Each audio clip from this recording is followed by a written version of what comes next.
Hello, everyone. I'm Chrissy Galley, U.S. Marketing Manager here at Kids and Company. Thank you all for joining us today. Good morning or afternoon, depending on where you are. I want to welcome our speakers, Jessica and Roxana from the Children's Environmental Health Network. Ladies, are you there? Hello. Hi. Hi, Roxana. Hi, Jessica. Welcome, guys. Thanks for being here today. We're so excited to share this information. Yeah. A little background about the Children's Environmental Health Network. It's a multi-disciplinary organization whose mission is to protect the developing child from environmental health hazards and promote a healthier environment. During today's talk, we'll learn about practical strategies to create a healthier, more sustainable living environment for you and your family. During today's talk, we will have questions, or you can submit questions throughout the session. Please use the Q&A function at the bottom of your screen. We'll do our best to address your questions during our live Q&A. So ladies, over to you. Hi, everyone. My name is Roxana Amaya Fuentes. I'm the Eco Healthy Childcare Senior Program Associate and Language Accessibility Specialist. Thank you all so much to Kids and Company and Chrissy for inviting us to speak today. And then also my colleague Jessica Price is also here. She is our Eco Healthy Childcare Program Manager. And our National Director is also in the audience, Hester Paul. So with that, we'll get ahead and get started. So a little bit of background about our organization. Like Chrissy mentioned earlier, we're the Children's Environmental Health Network, a national nonprofit organization, and our mission is to protect children from environmental hazards and promote a healthy environment. Our work focuses on promoting preventative research, advocating for policies that place children at the center, education, mobilize action, and in October 2022, we celebrated 30 years of our work. We are also the only national organization in the United States with a targeted mission. We're leaders in climate change, cancer prevention, child care, and children's health. And we also have a child care national advisory committee and board members that represent over 30 government, nonprofit, community, and academic leaders that we consult with. So, what is children's environmental health? So, children's environmental health refers to children's surroundings, for example, the air they breathe, water and food they consume, and where children live, learn, and play that influence their health. So, an important aspect to keep in mind is that children are not little adults. They are in an active state of growth with their cells multiplying and organ systems developing at a fast rate.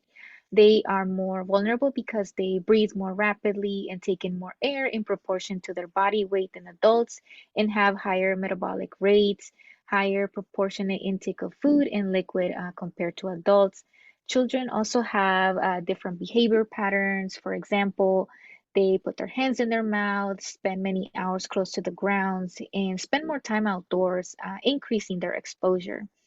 And at birth, children's organs, nervous, respiratory, reproductive, and immune system are not yet fully developed. And so, having an early chronic exposure during a critical period of development poses a higher risk. And in some cases, children who may have had a chronic exposure to an environmental hazard at an early age have more time to develop an adverse health effect that may be related to environmental exposures. But because it developed at a later point in time, it may be difficult to link that back to an environmental exposure. So children are affected by environmental exposures through several routes. For example, prenatal exposure to environmental hazards during pregnancy may lead to fetal development and potentially lead to long-term health effects in children due to substances being able to cross the placenta barrier, inhalation, breathing pollutants in the air, such as secondhand smoke, indoor air pollutants that I will discuss more in a little bit, gases that are emitted into the air from substances like paint, um, outdoor air pollutants from vehicle emissions or industrial pollutants, and also allergens, for example, mold spores or pet dander. All of this can impact children's respiratory health.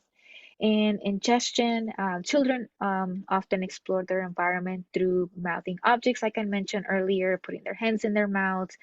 So this may lead to potential ingestion of contaminants. This also includes ingesting contaminated food or water that can expose children to harmful substances. A skin absorption, so products applied to the skin directly, may result in a dermal exposure, for example, like fragrance products. So environmental health and prenatal exposures, this refers to the impact of environmental factors on the health of a developing fetus during pregnancy.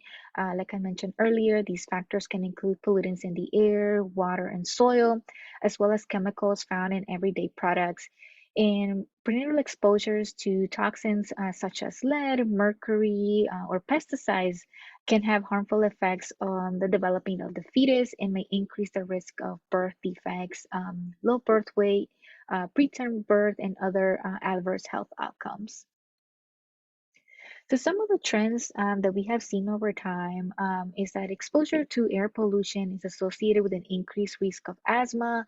Since 1980, the number of children with asthma and the severity of the symptoms have risen sharply. And part of the increase of childhood cancer rates is most likely due to also changes in patterns of exposure to chemicals introduced into a child's environment or in a combination of genetic and environmental susceptibility, exposure to chemicals like mercury, lead, and or pesticides can also have negative effects on brain development, and this may lead to cognitive delay, attention deficit hyperactivity disorder, ADHD, lower IQ, or high rates of anxiety and depression, or behavior and learning disorders. There are also inequities among Black, Brown, Indigenous, and Latinx children related to environmental exposures. Black and Brown communities often face disproportionate exposure to environmental hazards compared to their white counterparts.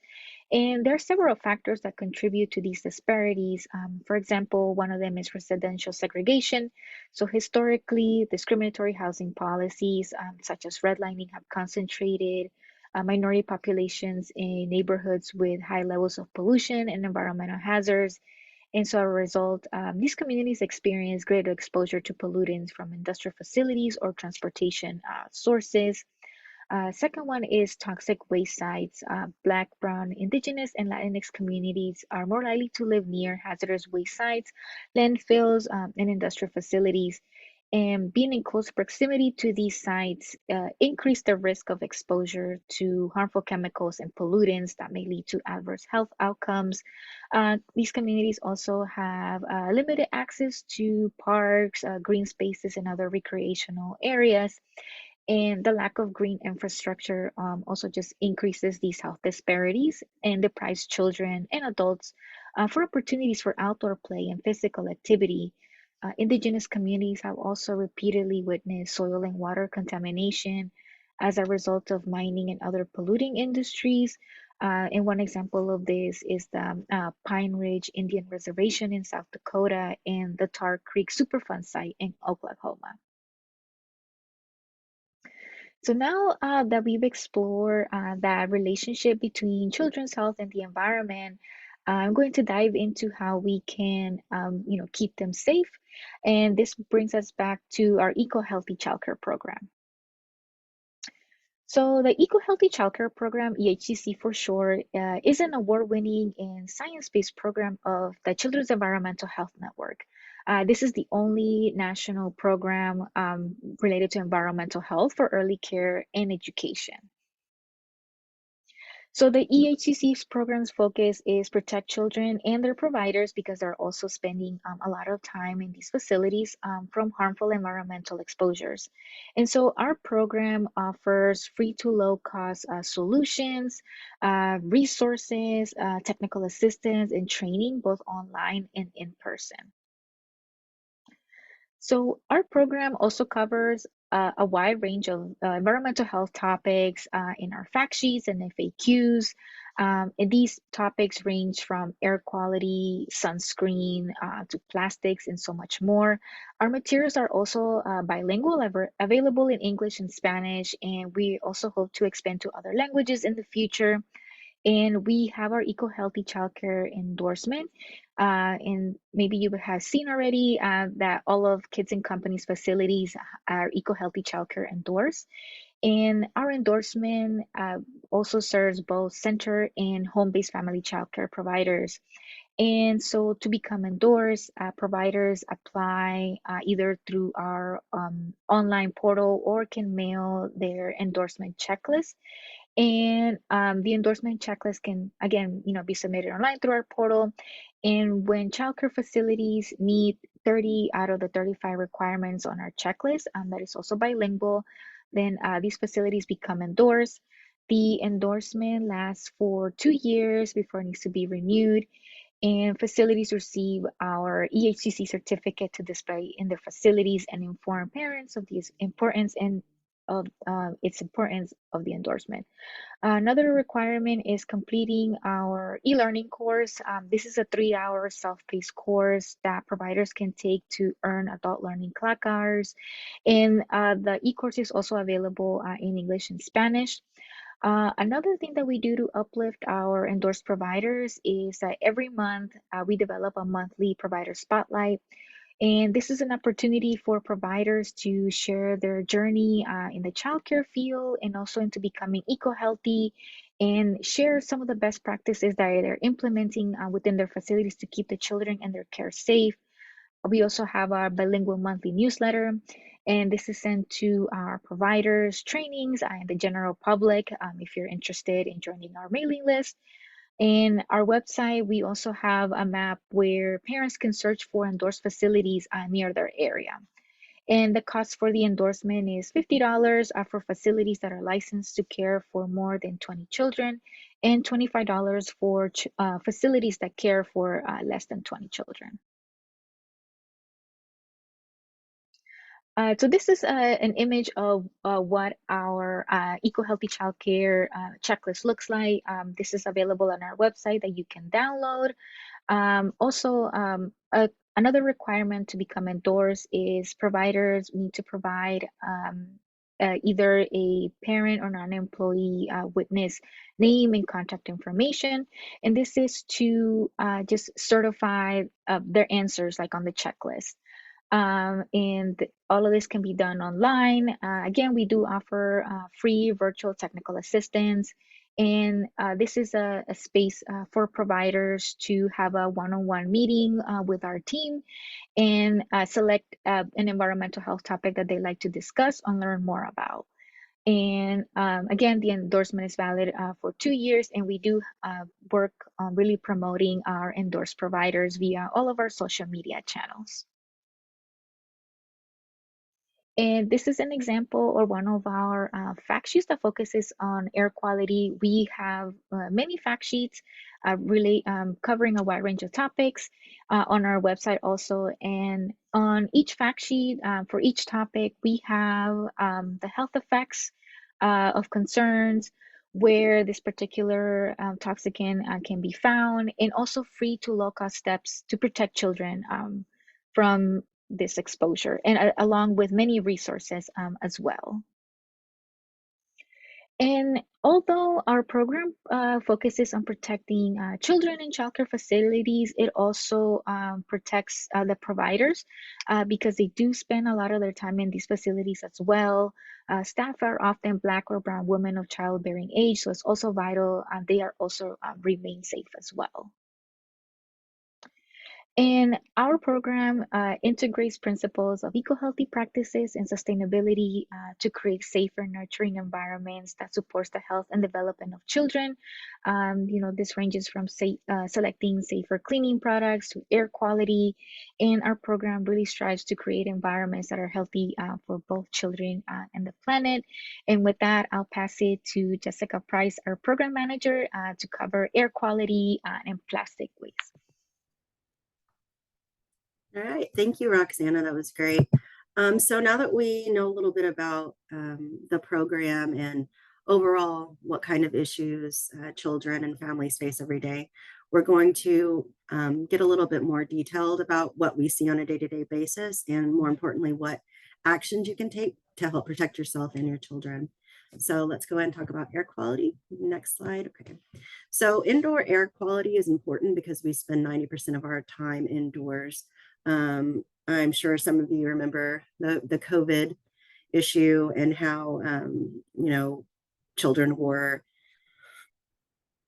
having school at home and parents were working from home. And so indoor air quality is, more important now than ever. Next slide. All right, so building materials, furnishing, poor maintenance, and occupant activities can add chemicals and particles that build up inside of childcare facilities and also homes. And allowing buildings to remain damp can also release chemicals and encourage mold. So these can lead to poor indoor air quality. So air significantly impacts children's health. The health impacts associated with poor indoor and outdoor air include can include decreased lung size and function, acute respiratory illness. So this would be something like asthma or bronchitis, emphysema, and unfortunately some types of cancer. Poor indoor air quality has also been shown to harm academic performance and decrease learning and increase child and staff absenteeism. So children are particularly vulnerable to air pollution because their lungs are still developing and they breathe faster per pound of body weight than adults. But there are some things that we can do to improve indoor air quality by reducing chemicals and particles and keeping facilities and houses dry and clean. Next slide. So a little bit more about allergens.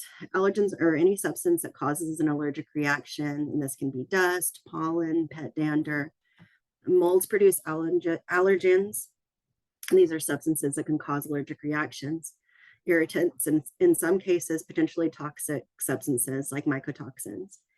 So inhaling or touching mold or mold spores may cause allergic reactions in sensitive individuals, and allergic responses associated with this can include a hay fever type symptom, like sneezing, runny nose, red eyes, skin rash or dermatitis, and allergic reactions to mold are unfortunately common, and they can be immediate or delayed. So molds can also cause asthma attacks in people with asthma who are allergic to mold as well. And in addition, mold can irritate the eyes, skin, nose, throat, and lungs of both mild allergic and non-allergic people. So what can we do? So you can prevent mold growth by controlling moisture. So keep the relative humidity below 60% year round. You can buy a hygrometer to help monitor indoor air humidity.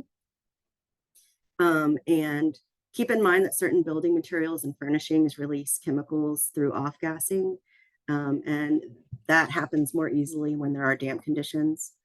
You can also fix leaks, clean up spills quickly, and use fans to vent to the outdoors in the kitchen, bathroom, and laundry area. And always make sure you replace damaged, water damaged material. Next slide.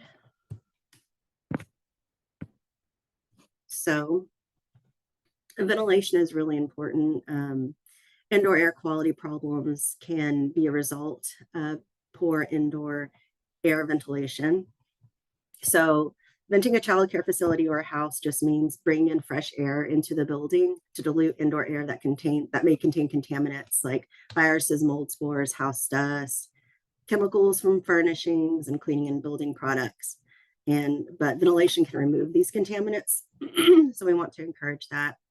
So buildings can be ventilated naturally, and this can be by opening doors or screened windows, or they can be done mechanically by using heating, ventilation, air conditioning systems, HVAC systems that bring in outdoor air and distribute it through the ducts throughout the building. Next slide. Okay, so natural ventilation, like I said earlier, you can increase natural ventilation by opening screened windows and doors, but you want to make sure you avoid these actions when outdoor air pollution is high, or when it makes your home or facility too hot, too cold, or too humid. So to improve natural ventilation, maybe just open one or two windows or doors at a time. So you can do this again by opening the screen windows and doors. If you open windows or doors at opposite sides of the home, this will increase cross ventilation. So that's going to get the air to turn around faster and ventilate your area faster.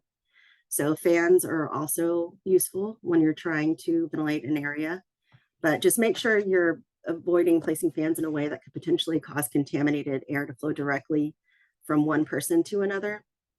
But one helpful strategy to do is just place a secure fan on a window and allow the air to blow outward. So that way it will be pulling the air from indoor, sending it outward and getting that air mixture that we want.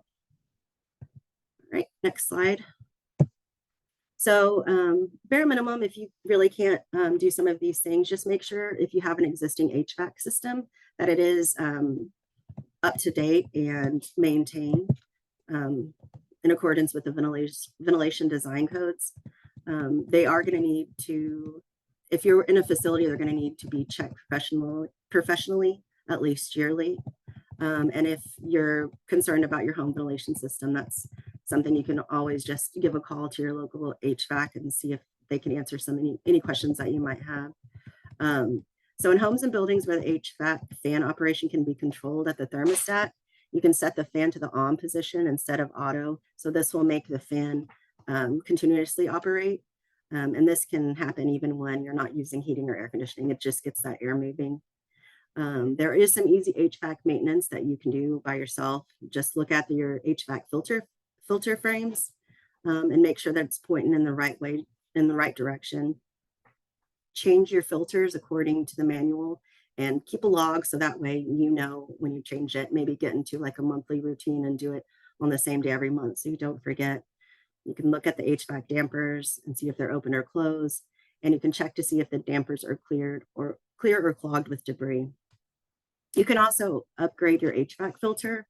Not all filters are created equal, and you can try to find one that will still be efficient, but filter the most particles out of the air. Next slide. So if you don't have an HVAC system, or maybe there's an area where you know that you're not getting a lot of air circulation, some like new construction homes, or if you have done remodeling and you know there's just an area where there's not a lot of airflow, you can get a portable air cleaner to clean the air. This will also remove harmful particles from the air, and it can be used with an HVAC as well. So you want to make sure that you use a high efficiency particle air filter or a HEPA filter. Those are the most efficient at removing particles from the air. So, and there are many types of air cleaning devices. Make sure you check product information. You want to see how big your room is and make sure that the portable air cleaner is appropriate for that size. And make sure that you avoid features like ionizer, ozonators, and UV lights. Those became popular during COVID-19 and they aren't necessary, and actually they could be harmful. So if you have that or are using that, you need to go ahead and remove it. Next slide. So now we're going to get into fragrances. So the word fragrance covers dozens, sometimes even hundreds of chemicals on product labels. And this can include phthalates and benzophenone. So many common household products and personal care items contain fragrances. These can be things like air cleaner or air fresheners, scented detergents, hand lotions, candles, incense, and felt tip art markers. So children are exposed to fragrance chemicals primarily through the inhalation of volatile organic compounds. So those are compounds that will readily evaporate from the product and be inhaled by the child, or it can be absorbed into the skin through skin contact. So synthetic chemicals and fragrances are petroleum-based and can be harmful to human health. Again, chemicals found in fragrances are phthalates, which are endocrine disruptors, and benzophenone is known as a carcinogen, depending on how much you come into contact with and how frequently. In addition, some children just have allergic reactions to fragrant chemicals. So this could be the man-made chemicals, or it could be essential oils. And asthmatic children are especially at a high risk of having reactions to anything that's scented like this. Next slide. All right, so if you remember one thing out of this entire presentation, just remember that clean does not have a smell. I know when I was growing up, to me, clean smelled like pine sol, but that is not necessarily true. So we want to make sure that we're not having these fragrances, because like we said earlier, that can irritate the children's lungs, and it can irritate workers' lungs, and just, you know, mom and dad too. All right. If you do have some sort of smell that you want to get rid of, the portable air cleaners will help with that. Again, you can do ventilation, get some fresh air moving, replace the air. And then you can also use third-party certified green cleaning products. We'll get into that a little bit later. But if you are having a smell, you can get a bowl of baking powder and put it up above reach. Maybe put some lemon slices in it, and that'll help, you know, clear the air out if you're having maybe like a baking smell or something like that. Next slide. All right, so now we're going to get into a few sources of outdoor air pollution. So these are the major ones that we think of when we're talking about outdoor air pollution. And next slide. So vehicle idling. In some cities, there's laws against vehicle idling. You know, what's the big deal about it? Well, idling releases particulate matter, and diesel exhaust can create ozone. So diesel exhaust contains toxic substances. It can aggravate asthma, heart and lung disease. It is a known carcinogen, and it contributes to climate change. And it also releases particulate matter. Particulate matter, I think if you've heard of PM 2.5, these are really small particles in the air. They can't be seen with the naked eye, so it makes them more dangerous because they can travel deep into the lungs and the bloodstreams because they're just that small. And ozone, of course, it's a molecule composed of 3 atoms of oxygen. It can worsen respiratory conditions. It can cause eye irritation. It can cause headaches. So that is why vehicle idling is not ideal. Next slide. So what can you do? Whenever you're going to go pick up your kid from childcare, or maybe you have an older kid in school, just park your car and walk and pick them up. This will prevent them having to stand out and be exposed to all of the idling chemicals while they're waiting on you. Maintain a working HVAC system. Close windows during heavy traffic. I know I have a son who always wants the windows down, but when we're on the highway or it's high traffic, it's windows up. Identify your outdoor air intakes and ensure that they're working properly, and distance play areas from traffic. Next slide. All right, wildfires. So smoke can be present in the outdoor air from a fire, even if it is pretty far away. When smoke occurs, it is important to reduce children's exposures. Wildfire smoke is a mix of air pollutants, including, again, the particulate matter PM 2.5. And exposure to PM 2.5 can cause short-term health effects like eye, nose, throat, and lung irritation and shortness of breath. And long-term exposure can be associated with increased rate of chronic bronchitis, reduced lung function, and increased death from lung cancer and heart disease if it's bad enough. So that is something we definitely want to be aware of with our kiddos and with our family members. Next slide. But there are actions you can take. You can check your local air quality index for alerts. You can keep your children indoors with the doors and windows closed when a wildfire is present. You can run your air conditioner with the fresh air intake closed. So that would just be the recirculate mode. So you're not pulling in outside air. You're just keeping the air within the household or facility. You can use portable air cleaners if you have them. Make sure you maintain them and change the filters, especially if you're going to be in an area where the wildfire chances are high, or if you have an active wildfire. You can create a clean room in your childcare or home. And if your children are going to go outside, you can wear the N95 masks or the KN95 masks. I'm pretty sure we all remember those from COVID days. Just make sure that they're secured tightly to their face. And this should only be done for short periods of time when children must be outdoors. Before being well, I guess you can go to this one. Before being active outdoors, make sure the local air quality report has improved or the air no longer smells or looks smoky. Okay, next slide. Thanks, Roxy. So this is the Air Now app. So this is it's airnow.gov website. And this is something that you can check daily, and it'll give you different levels to know what you need to be aware of as far as air quality for your children. You can kind of make decisions of whether or not it's safe for them to go play outside, or if maybe this needs to be an indoor kind of project day. So when the color is, let's see, red, purple, that's unhealthy, very unhealthy. So, probably go ahead and stay indoors. We're usually looking for the green, yellow, or orange. But orange, you have to be a little bit more wary if you're a sensitive group or a population. So we don't want to get children out there for too long if they have asthma or something like that. You got to be a little bit more cautious on those days. Next slide. Okay, now plastics. Next slide. So plastics can contain chemicals that are harmful to human health, even at pretty low levels of exposure. Next slide.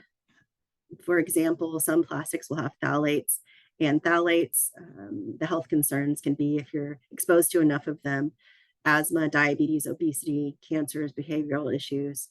And these are found in soft bendable plastics and PVC plastics. That it's also found in some fragrance products that we discussed earlier. Next slide. Another chemical is BPA, bisphenol A. There's also bisphenol S and bisphenol F, but BPA usually gets on the notoriety. There are also health concerns associated with this if you're exposed to enough of it, and that can be cancer, diabetes, obesity, infertility, and behavioral problems. So unfortunately, these chemicals can be found in baby bottles, water bottles, sippy cups, drinking cups, food liners, and even on those printed receipts. So don't let your kids handle receipts. Next slide. Then there's polystyrene. Has been found to be a neurotoxicant at high enough levels, and this can be found in disposable dining ware and packaging products. So what can we do to avoid these? Look for products labeled PVC free, phthalate free, and BPA free. Avoid soft vinyl plastic, hard clear plastic, and styrofoam products. And discard all worn or scratched plastic food containers. Just get them out of there. One of the things that our director says is 763, not for me. That's very easy to remember. So look on the bottom of those kids' cups and see if you see any of those numbers. If you do, get them out of here. Next slide. What to do? Substitute other products when possible. It's not every day that you can replace your entire kiddie dining set, but when you do see damage, you need to replace things. Try to look into products that may be a little bit safer. So for babies, you can use glass baby bottles with silicone sleeves. Always avoid storing and heating foods in plastics. Never put plastics in the microwave. Even if it says it's microwave safe, all that means is that the bowl is going to be safe if you microwave it. It doesn't mean that it's not leaching anything into the food. So try to warm that food up on the stove if you can, if at all possible. Don't heat styrofoam, don't heat saran wrap, don't heat Glad wrap, any of that kind of stuff. It'll help reduce your exposure. Okay, next slide. All right, and so here is our information. If you need to contact us, we would love to answer any and all questions. You can scan this QR code to get more information about us and follow us on social media. That would help us a lot. And see if we can get Chris back up here.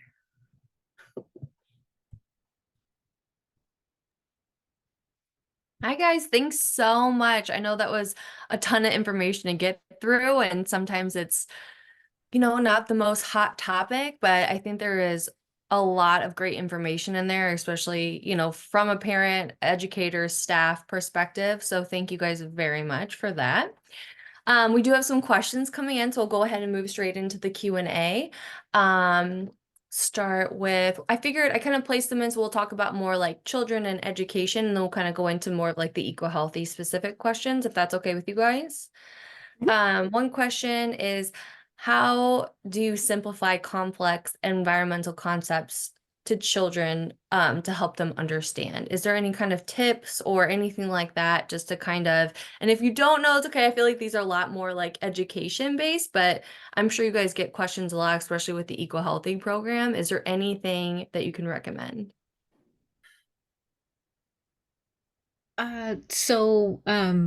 Thank you for the question. Yeah, it's a good question. We don't work like directly like with children. Mhm. Our work primarily focuses working with the childcare providers or childcare professionals and parents. But our fact sheets and all of our materials, we have worked, really hard to make it like very simple as possible because like you said, this information can be very complex and difficult to understand. So we do try our best to keep everything, all of our education materials in plain language. And I think that, when we do speak to providers, there are some of them who are taking the initiative to include playing or children's book to start like these environmental health like conversations. Some of the childcare providers that we spoken to have also, they take their children outside. They have like their own little gardens, like during the spring and the summertime. And so they start those conversations very early for their age appropriate. Yeah, I'll add a little bit to that because I remember hearing one good idea where we learn about recycling and how to recycle, but nature doesn't necessarily recycle. And so you can have maybe a compost and then talk about how things are getting recycled in the soil, and then you can plant stuff. So it kind of would depend on that. It really depends on the age level. I know I talked to my son, I have a 5-year-old, and now he'll point out crumbling paint and say lead-based paint. So I mean, they're very aware, and you can take baby steps with them. Just meet them where they're at. Try not to get too overcomplicated with it because it's a lot. They don't need that. They're kids. Yeah, Um, yeah, absolutely. and Now, Roxanne, you brought up books. Somebody did ask, is there any kind of books that you recommend or resources to further explore sustainable topics with your children? yeah, so I was actually just about to share that in our website, we do have a section of age appropriate environmental health related like resources. For if it's like for preschool, kindergarten, or K to 12, we do have like those resources available like on our site that I can share with you, Chrissy, Yeah. after this call, and then you can share it. So we do have like sort of those like lessons plans appropriate like for each age level. Okay, great. Yeah, that would be wonderful. We can absolutely send that out like with the recording because I think it's just like another great resource because you're reading with your kids at night. Pull out, it's Earth Month. This is the perfect time to really get that topic going. I'm sure we're learning about it in our classrooms with our teachers doing, recycling projects. So sometimes just having, a book that has pictures and is more on their level really helps them connect with that topic. So that would be amazing. Thank you. Um, let's move on. Um, let's see. And one is just like, how do you balance teaching environmental issues with maintaining a positive and hopeful outlook with children? So I know, Jessica, you kind of hit on that, like, they need to know, and we're like teaching that next generation, but or is there any tips that you recommend when speaking to your children? I would say the age focused books, because they're going to have put a lot of thought into getting the pieces that they can handle at the moment. But for children, you want to make sure that they feel like they can take action to help things. So, like picking up trash if you see it, something like that, something that is concrete that they can help, so they don't feel overwhelmed with all the negativity would be the suggestion that I would say. I'll also add that depending on the age of the child, perhaps getting involved in like local community groups that are also taking, some action to address some of these issues. Because, like you said, it can be really like daunting to think about it. And now, like with the increase of like eco anxiety that is affecting like a lot of the youth. I think it's important to get them like involved like in local groups, and if there aren't like any available, perhaps think about starting your own, and then so you can connect like with other folks who care about the same issues that you do and take action. Yeah, I love that tip. I mean, because it really gets them involved. They can take that ownership Mhm. of that project. And I know, like, for me specifically, like, a littering is like a big thing. Plus, my, I'm sure if anybody else is out there, kids have wrappers, they're eating in the car, they're throwing in the ground, and, just really instilling into them that, like, you can't do that. Let's clean up our earth. Let's clean up our area. And I think they find like just such pride in that. So I love that suggestion. Thank you so much. Let's see what else we have. What are some easy ways to cut down on plastic usage? I know I'm somebody who is very, I use a lot of disposables. I think, parents, you're on a rush and stuff like that. So, again, easy ways to cut down and kind of just be mindful of that. Yeah, I think like sometimes we won't be able to make all like the changes all at once, but I would say start small with like reusable bags, using cloth or reusable for shopping instead of single-use plastic bags. Also reusable water bottles, switch to that instead of buying like the single-use plastic ones if you're able to, and also like reusable containers as well, and being mindful of packaging, so selecting products that have like minimal or recyclable packaging to avoid that excessive waste afterwards. And one thing that I'll add to is you can get the disposable plates. They have compostable ones. So that might be a more environmental friendly way. And you can look at ones that are PFAS, perfluorinated, compound friendly, or they're free. They're not friendly, they're free, PFAS free, compostable. So on those days when you're trying to go and you got to do it, you can use those instead. Yeah, I'm definitely going to take that to heart. Thank you. I didn't even think about those. So yeah, Mhm. awesome. And then somebody else asked, how can we start to replace the plastics we have in our home? Is there anything like here, start small? Like Roxana said, you can't do it all at once. So like what's a really good angle to kind of start at or easy to start at? I'll say I've started switching out because I have two little ones.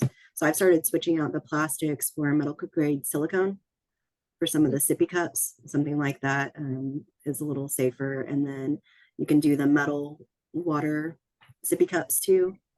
That's one way. Do you have any, Roxana?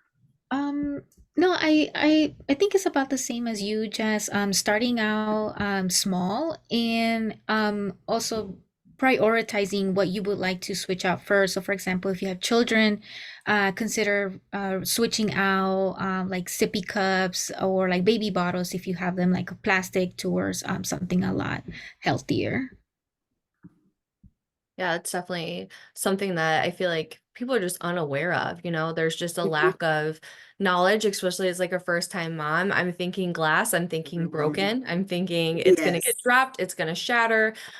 So there's definitely great options like the silicone, like the Mhm. metal, but bottles at the end of the day, I mean, they usually are handled with adults, so hopefully you shouldn't have any, but there's definitely some like less breakable alternatives. So I think it's Mhm. it's good to bring those up as well. Somebody asked, and I'm going to say this wrong, but maybe you guys know this word. It says, "Is melamine a safe material?" It's Melamine. I'm not sure. I don't know if it's specific. So maybe whoever asked that, you can give us an example, maybe of what you're talking about. Would be It's helpful. yeah, I think it's a plastic plate, but not a plastic plate. So it looks Okay. like plastic, but it's a different kind of material. I know that we have some, but we don't put it in the dishwasher. We don't put it in the microwave. We don't put any hot food on it. Um, so just be careful with it. Treat it like it's plastic, I suppose. Okay. Um, Let me see. I'd have to research that, but I can research it definitely and get back to you if you want to do a little blurb, Chrissy. Yeah, not a problem. Or you guys gave your information too. So again, if there's any information that you guys want to reach out and ask specifically or about the transition of just making your homes healthier and safer, you guys will have that opportunity as well. Um, Kind of moving over to the eco-healthy endorsement side, I learned tons going through that process, organized it for all of our Kidco facilities. So I can just say personally, if anybody's interested in it or oh, that sounds like an interesting idea for a business. It really was such an eye-opening experience to kind of go through that process and really just learn more. It was a little, like I said, eye-opening, a little scary. I'm like, oh, I do that. Oh, I do that. But it's also super easy fixes that I felt Mhm. like. And do you feel like you agree to like going through that process, creating, working with this company? I feel like it's a lot of things you're like, oh, crud, I do that. But also there's all these alternatives. Like the idling, like I didn't even think about that. I'm chronic for leaving my car on to either keep it warm for my kids or cool for Mhm. my kids. So just remembering to turn that off. So just so you guys know, that's something that I've incorporated into my everyday life. I turn my car off when I go to pick up my kids and anything else like that. So just want to say thank you and loved the process of going through that. So if anybody is interested in it, please reach out. We'd love to give you more information. But one question is like, what do you think the most impressionable thing educators learn during obtaining their equal healthy endorsement is? Hmm. Um, I think it would be that they are surprised to learn how they are already incorporating some of the items like from our checklist like into their facilities, and so that also makes the process of becoming endorsed a lot easier. And another thing is that they probably were not aware of that some of the environmental health best practices to keep children safe are accessible and free to low cost, which is what we do try to focus a lot like for our program, because we do want to make it accessible and also easier for caregivers and childcare providers to keep the children safe in the facilities without having to really like switch everything out that it's in the facility already. Okay, great. And then I heard you guys talk about, I think it's like the technical support or stuff like that, where they can kind of have more of like a conversation. Um, do you get like a most common question that you receive when people are going through this process to get their certificate and endorsement? Mm, I would say it has been household chemicals, how to select safer cleaning products, and especially this was also very important that came up like during COVID, Mhm. and we were able to really like provide that support to childcare providers during that time, and that is still continues to be a very common topic that we get like for these sessions, along with air quality as well. Yeah, honestly didn't even think about that. Like, I wish I knew about you guys during that time because it was so scary and people were Mhm. trying to bring like the giant like cleaning bombs in and stuff like that and just like the harmful chemicals of like the things. That was a different time, obviously, but yeah. And then I know we're getting ready to wrap up soon, so if anybody has any last minute questions, please feel free to bring them in. But I've got to ask, what is your favorite eco healthy approved product that you guys use at home? Oh. I'm here to stump you guys today. Um, I, let me I, see. well, I can say I'm not recommending. This is not on behalf of our organization, but I went to Home Depot and bought the Simple Green cleaning products whenever I was going to go buy some plants, and they've been great. They work well. The house doesn't smell after it's cleaned, and they work just as good as 409 or Windex or anything. So that would be my favorite so far. Mhm. Okay, great. I've definitely For seen those. Yeah. Yeah, for me would be the using the baking soda option, like to get rid of like smells, especially because like I have pets at home, and so that's also helpful. Along with paying closer attention to like the labels on like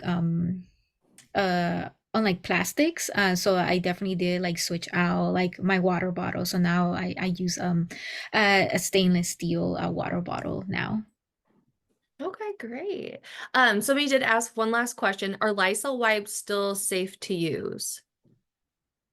There's like usually like those Clorox and stuff like that, or are there healthier alternatives that you guys recommend? They're still safe to use. It just kind of depends on what area you're using it on and what you're Mm. using it for. So with cleaning, we always, if it's just general cleaning, just soap and water. You don't have to overcomplicate things. You don't need anything Mhm. extra. Soap and water, rinse again with water. If you are going to use something like Lysol with the wipes, make sure you use it. You set it for as long as it needs to be set, and maybe just wipe it over again with water to Mhm. get all those chemicals off. So if you have little ones touching, they're not touching those chemicals. It's just disinfected surface and water. Done. Perfect. No, that's a really great. Thanks for bringing all that up. Anything else, ladies, that you'd like to bring or end with or anything like that? Um, I think looking at the EcoSafe cleaners will be helpful to a lot of people because Mhm. that's something that I've incorporated a lot into my life. And there are safer options, and they're pretty comparable price wise. So And you guys, and that's listed on your website as well, mhm. correct? Like a list of, Yes, okay, great. So that's another great EPA resource for anybody certification. that has like questions about what they're using in their home currently. It's a really great resource. So the website really does break it down, and it's easy to navigate through as well. So, all right, we'll wrap it up. Ladies, thank you so, so much for joining us today. You have given us a plethora of information. We really appreciate it. And also thank you again just for our EcoHealthy endorsement, our locations. We were thrilled to get that and very proud of it, and just happy to have safer environments for our educator staff and families. So thank you very much. Um, we like to remind all participants that there will be a recording sent out of today, as well as any other information we talked about of extras we would send to you all, as well as a survey that'll be popping up when this talk ends. So if you'd please take a minute just to provide us back with some feedback, we would really appreciate it. Thank you everyone for joining us today, and we'll see you all next month, May 22nd, for our next Kidco Talk. Thank you, Roxana and Jessica. Have a great day, Thank guys. y'all. Thank you. Bye-bye. Bye.